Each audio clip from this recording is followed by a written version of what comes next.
ओम शांति। आज बाबा कर्म का आधार बताएं कि कोई भी कर्म का आधार क्या है और वो कर्म को कैसे इफेक्ट करता है।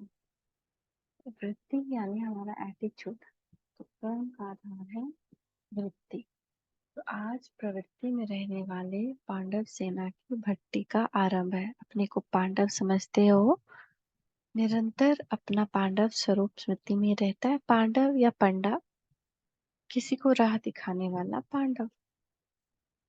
और कभी अपने को पांडव समझते हो, कभी प्रवृत्ति वाले समझते हो, गृहस्थ वाले समझते हो। बाबा पूछ रहे हैं, निरंतर अपने को पांडव अर्थात पंडित समझने से सदा यात्रा और मंजिल के सिवाय और कोई स्मृति रह सकती है। हर कोई स्मृति रहती है तो उसका कारण है कि अपना पांडव स्वरूप भूल जाते हो। स्मृति अर्थात वृत्ति बदलने से कर्म भी बदल जाता है। कर्म का आधार वृत्ति है। प्रवृत्ति वृत्ति से ही पवित्र और अपवित्र बनती है। हमारा एटीट्यूड क्या है, हमारी अंदर में जो वृत्ति है वो क्या है, कैसी है। तो इसलिए पांडव सेना वृत्ति को सदा एक भाव के साथ लगाते रहे तो वृत्ति से अपनी उन्नति में वृद्धि कर सकते। वृत्ति कैसे हो जाती है, जैसे कि मान लेते हैं कोई एक पेड़ है और वो पेड़ के पास से कोई अंधेरा में जा रहा है और कुछ अंधेरा में धक्का लगा या कोई किसी की पेड़ से कूदने का आवाज आया। कोई भी हो सकता है बिल्ली हो या फिर कुछ हो। म, लेकिन फिर मन में आ गया विचार, संकल्प आ गया कि हो लगता है कोई भूत है, और भूत भूत भूत करके वहां से भागा। अब सबकी वृत्ति क्या हो जाएगी कि ये जगह भूतिया है। तो जब भी वहां से जाएंगे उनको चाहे कुछ हो ना हो, उनको यही लगेगा कि भूत आ रहा है, सामने भूत आ रहा है।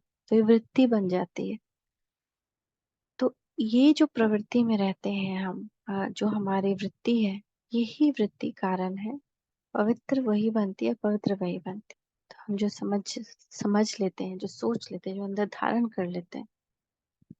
इसलिए पांडव सेना वृत्ति को सदा एक भाव के साथ लगाते रहे तो वृत्ति से अपनी उन्नति में वृद्धि कर सकते हो। वृद्धि का कारण वृत्ति है। वृत्ति में क्या करना है, अगर वृत्ति ऊंची है तो प्रवृत्ति ऊंची रहेगी। अगर हमने अपनी वृत्ति को एक भाव के साथ लगाया है तो हमारी वृत्ति का आधार कौन हो गया, परम पिता परमात्मा। हो तो सर्वश्रेष्ठ है, सर्वशक्तिमान है। तो उसके गुण हमारी वृत्ति का आधार बन जाएंगे। उसकी पवित्रता हमारी वृत्ति का आधार बन जाएगी। तो हम क्या बन जाते हैं, पवित्र बन जाते हैं। हमारा एटीट्यूड पवित्रता का हो जाता है। जैसा संग वैसा रंग कहते हैं ना। तो इसीलिए बाबा कहते हैं कि वृत्ति में क्या करना है, वृत्ति और वृद्धि का कारण वृत्ति है। अगर वृत्ति ऊंची है तो प्रवृत्ति ऊंची रहेगी। तो वृत्ति में क्या रखें जिससे सहज वृत्ति हो जाए। तो वृत्ति में सदा यही याद रहे, एक बाप दूसरा न कोई, एक ही बाप से सर्व संबंध सर्व प्राप्ति होती है। यह सदा वृत्ति में रहने से दृष्टि में आत्मिक स्वरूप अर्थात भाई भाई की दृष्टि सदा रहेगी। जब एक बाप से सर्व संबंध की प्राप्ति की विस्मृति होती है तभी वृत्ति चंचल होती है। जब एक बाप के सिवाय दूसरा कोई संबंध ही नहीं तो वृत्ति चंचल क्यों होगी।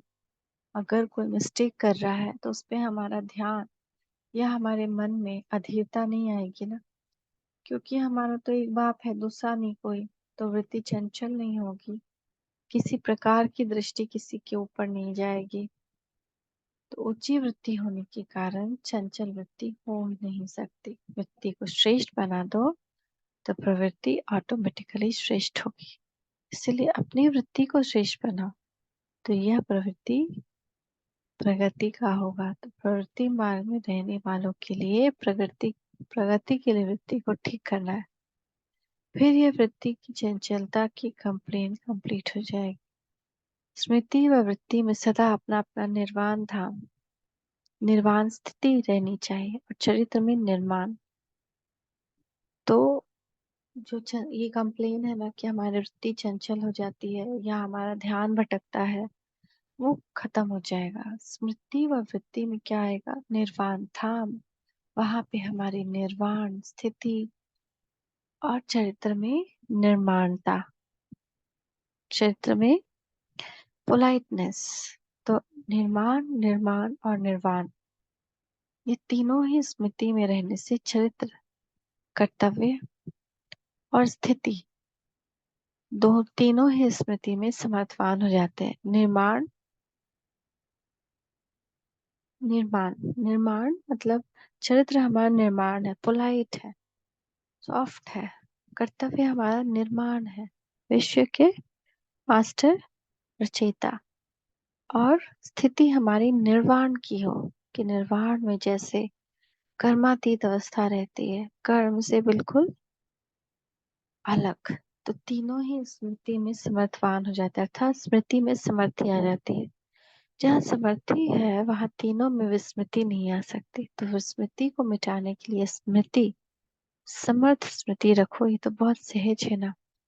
अगर चरित्र में निर्माणता है तो कर्तव्य भी विश्व निर्माण का ऑटोमेटिकली चलेगा।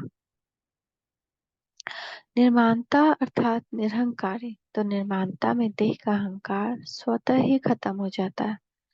ऐसे निर्माण स्थिति में रहने वाले सदा निर्वाण स्थिति में स्थित होते हैं। निरहंकारी बन गए तो निर्माण बन गए, और निर्माण बन गए तो निर्वाण स्थिति में आ गए। वाणी में आएंगे तो भी वाणी भी यथार्थ और पावरफुल अर्थात शक्तिशाली होगी, फिर वो व्यर्थ से मुक्त हो जाएंगे।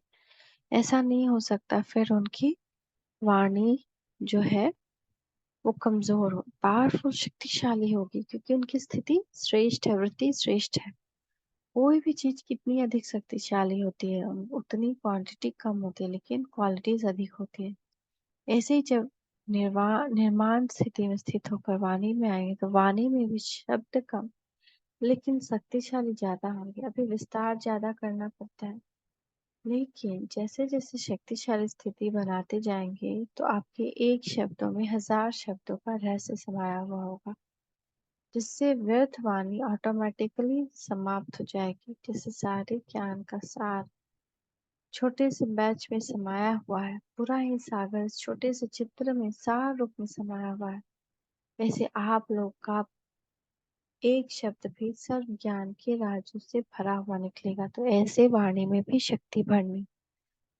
जब वृत्ति और वाणी पावरफुल हो जाएंगे तो कर्म भी यथार्थ, सदा यथार्थ, जैसा करना चाहिए वैसा यथार्थ और शक्तिशाली होंगे।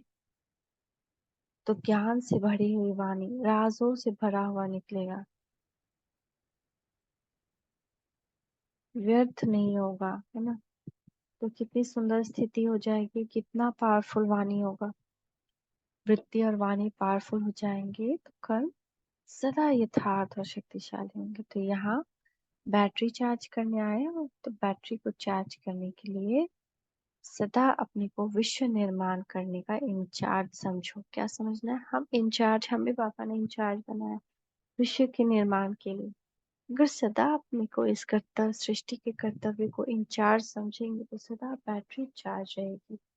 इस चार्ज से अपने को विस्मित करते हो तो बैटरी डिस्चार्ज होती है, लो फील करते हैं ना। इसलिए सदा अपने इस कर्तव्य में अपने को इंचार्ज समझो, फिर अपनी बैटरी चार्ज कर बार बार चार्ज चेक करो, तो कभी भी संकल्प व कर्म में व आत्मा की स्थिति में डिस्चार्ज नहीं होंगे। फिर यह कंप्लेन कंप्लीट हो जाएगी। यह भी कंप्लेन है ना, सभी में ज्यादा यह कंप्लेन है। इसका कारण है अपने को सदा श्रेष्ठ कर्म के इंचार्ज नहीं समझते। जो कर्म मैं करूंगा मुझे देख अन्य करेंगे, यह तो है ही, लेकिन यह स्लोगन और कोई रूप से कैसे धारण कर सकते हैं, वह समझते हो? तो इस पांडव की भट्टी के लिए गुह्य स्लोगन है, आवश्यक है। वह कौन सा? जैसे स्लोगन सुनाया ना कि जो कर्म मैं करूंगा मुझे देख और करेंगे। हम पूर्वज आत्माएं हैं, हम जो करेंगे बाकी सारी आत्माएं फॉलो करेंगी। हम गए वाम मार्ग में तभी दुनिया भी चली गई वाम मार्ग में। तो वैसे ही मुझ निमित्त आत्मा बने हुए आत्मा की वृत्ति होगी, वैसा वायुमंडल बनेगा। जैसी मेरी वृत्ति ऐसा वायुमंडल। तो वायुमंडल को परिवर्तन में लाने वाली वृत्ति है।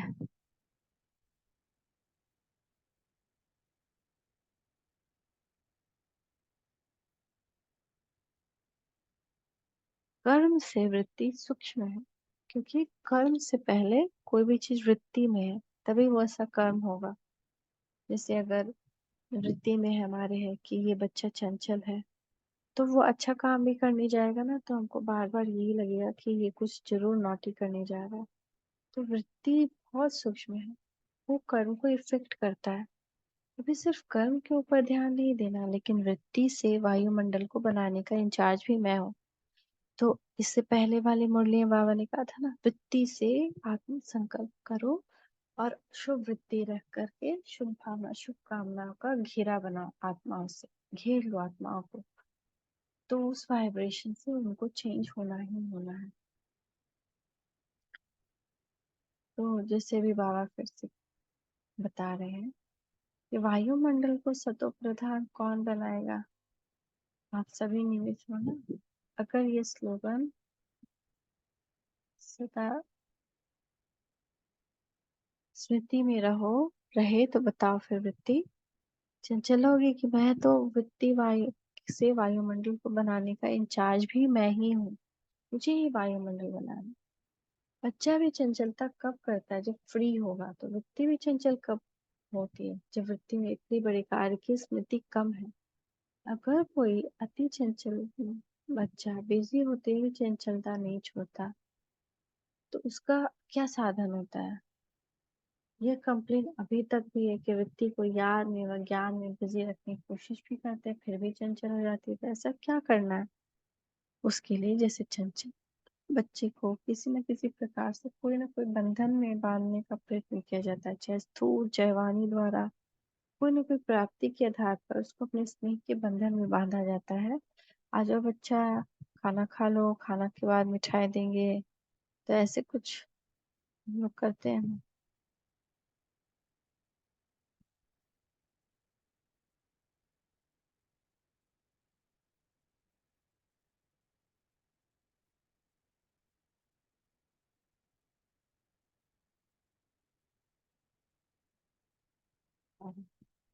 तो बाबा कह रहे हैं बच्चे को जैसे बंधन में बांधते, तो बंधन कौन सा, जहां भी बुद्धि जाती है उसको पहले चेक करो, कहाँ मेरी बुद्धि बार बार जाती है, कहाँ फंसती है। चेक करने के बाद जहाँ संकल्प प्रवृत्ति जाती है, उसी लौकिक व देहधारी वस्तु को परिवर्तन करते हुए इन देहधारी व लौकिक वस्तु की तुलना में अलौकिक अविनाशी वस्तु स्मृति में लाओ। जैसे कोई घर का कुछ याद आ रहा है, तो उसमें हम भगवान का कुछ याद करें कि भगवान ने हमको क्या दिया, क्या मेरी प्राप्ति हो रही है। जैसे कोई देहधारी में वृत्ति चंचल होती है, तो जिस संबंध में चंचल होती है वही संबंध का प्रैक्टिकल अनुभव अविनाशी बाप द्वारा करो। जैसे अगर मोह जा रहा है बच्चे में, तो बच्चे के संबंध का अनुभव बाप से करना। मानव प्रवृत्ति के संबंध में वृत्ति चंचल होती है, तो इसी संबंध का अलौकिक अनुभव सर्व संबंध निभाने वाले बाप से प्राप्त करो। तो जब प्राप्ति की पूर्ति हो जाएगी, तो फिर चंचलता की निवृत्ति हो जाएगी। समझा। अगर सर्व संबंध और सर्व प्राप्ति एक बाप द्वारा हो जाए, तो अन्य की तरफ बुद्धि चंचल होगी। तो सर्व संबंधों से एक ही बड़े से बड़ा बंधन है कि अपनी चंचल वृत्ति को सर्व संबंधों के बंधन में एक बाप से साथ बांधो, तो सर्व चंचलता सहज ही समाप्त हो जाएगी और कोई संबंध और प्राप्ति के साधन दिखाई नहीं देंगे। तो वृत्ति जाएगी कहाँ।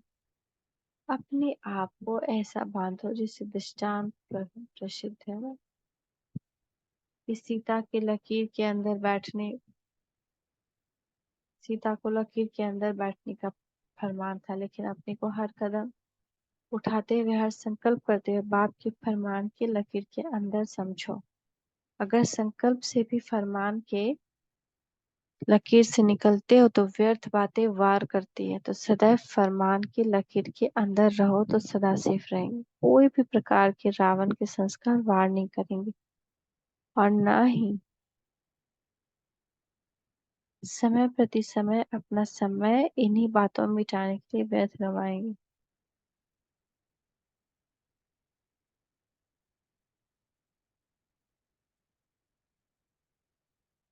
तो बाबा कह रहे हैं न वार होगा न बार बार व्यर्थ समय जाएगा, इसलिए अब फरमान को सदा याद रखो। ऐसे फरमानबरदार बनने के लिए भट्टी में आए हो ना, तो ऐसा ही अभ्यास करके जाना जो एक संकल्प भी फरमान के बिना ना हो। ऐसे फरमानदारी का तिलक सदा स्मृति में लगा रहे। यह तिलक लगाना, फिर देखेंगे फर्स्ट नंबर कौन आता है। इस तिलक को धारण करने में फर्स्ट प्राइज लेने वाला कौन होता है। अच्छा, मीठे मीठे चुटकी लगे बच्चों प्रति माता पिता का आपका याद कर गुड मॉर्निंग, शुक्रिया पापा, शुक्रिया। ओम शांति, ओम शांति, ओम शांति।